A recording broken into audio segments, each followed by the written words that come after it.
Hi, I am reading some scary stories from Reddit.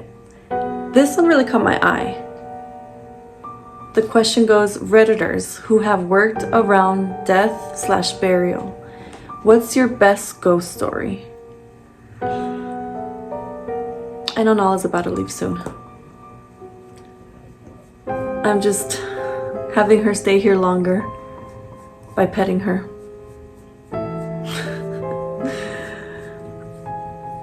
So this story goes, I used to be a security guard at a hospital. One night, while doing my rounds, I went into the surgery wing and was walking down a hallway when I saw a doctor looking at the whiteboard where the scheduled surgeries are written down. I said, "Hello, doctor," and kept going. The doctor didn't say anything back, just kept studying the whiteboard. When I got back to the security office, I was telling one of the guys that's been there for years about how I greeted this doctor, and he didn't say anything back. I asked if that's the asshole they told me to watch out for. I was asked where I saw him, and I said the surgery ward, and he gave me a smirk. He then explained that the surgery ward closes at 9 p.m. and that all patients are moved into the monitoring wards. There should be no one there. Then he asked me if the doctor was studying the schedule board.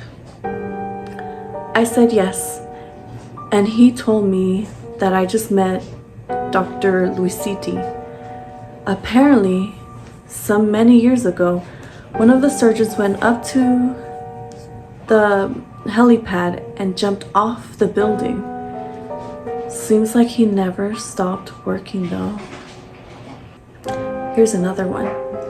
Junior doctor on the wards, doing a night shift, called to verify a death. Enter the private bay. It's all a bit grim, slightly gloomy room. Patient is lying there. Old man, looks peaceful. Start my checks. Stethoscope out. No signs of active respiration.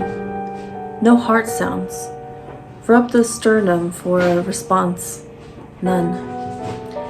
Time to get closer and check the CNS for any signs of life.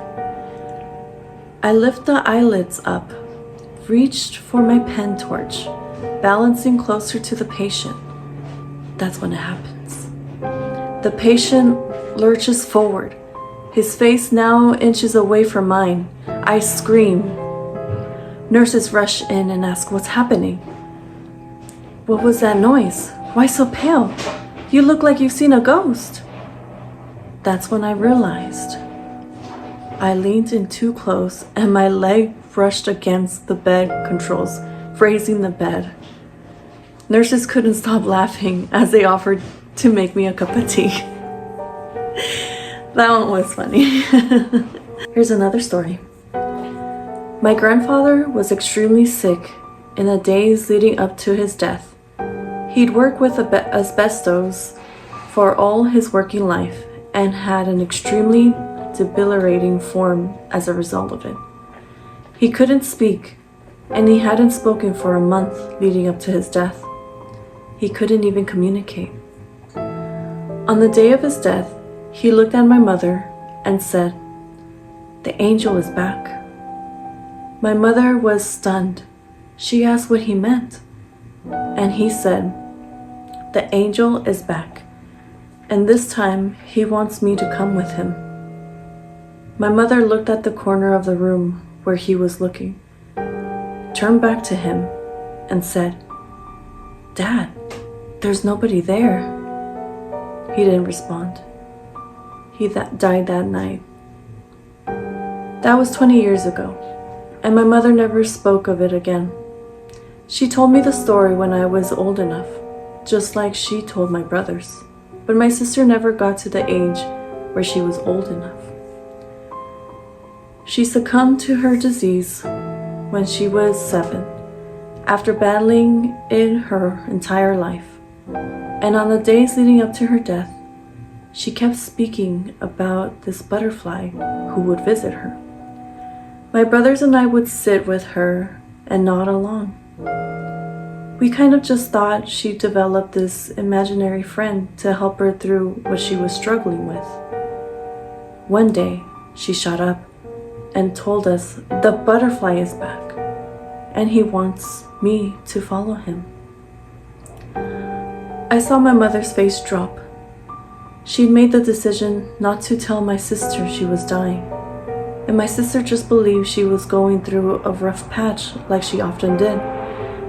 Not that the doctors had told my mother it was terminal, but my sister said in the next second, "I'm going to die, aren't I?"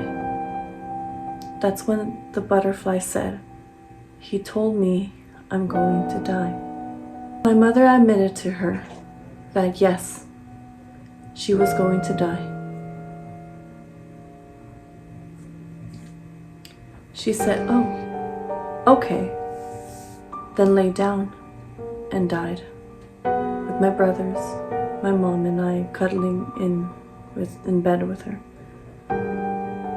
I don't know what I believe about the afterlife, but I had to think there must be one, that there's some truth behind the legend of the Grim Reaper, that at some point something comes to lead all of us away from life, because otherwise I have no way of coming to terms with what I've experienced.